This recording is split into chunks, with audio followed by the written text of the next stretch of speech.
What's going on, everyone? I just want to make a short video on things to know if you're planning on putting a steel Rubicon rear bumper on your Gladiator. I got this with the bundle deal. I had zero intentions of getting one of these, but hey, it came with the front steel bumper and might as well grab that as well. So this is what I have. I have a 2021 Mojave. I mean, honestly, there's nothing wrong with the bumper. Again, zero intentions, but hey, I got it, might as well install it. But there are a few things you need to know. For instance, these backup sensor retainers, they are different on the steel bumper. So make sure you have these. If you don't, you're gonna have to order them.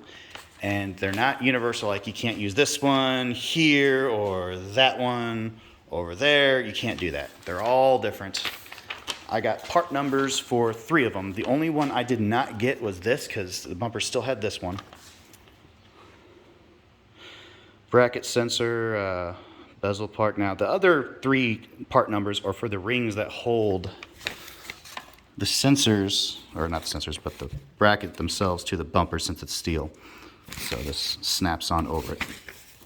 Now the backup sensors themselves do fit. At least I tested it in this one and it slid right on in. So that's the first thing you need to know. Second one is if you're planning on swapping out the plastics, like this right here, this, let's say the bumper you get's got some scuff marks, like I got some stick residue, and you think you can swap out on that, you can't. This is a solid piece that goes all the way across and has like a, kind of like a curve right there.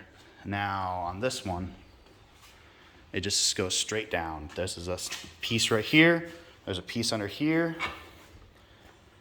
and on the other side. So you can't just swap pieces out. You have to order this piece if it's damaged. Other thing, it mounts up exactly the same way. There's really no modification except for one thing. These bumpers have these little tabs here that bolt underneath your hitch. But since you don't have this bumper, the nut's missing right here. That is an M10 riv nut. You're gonna have to get, I've got the riv nuts, but naturally my riv nut gun only goes up to an 8 mil and I need a 10. So keep that in mind, you're gonna need that.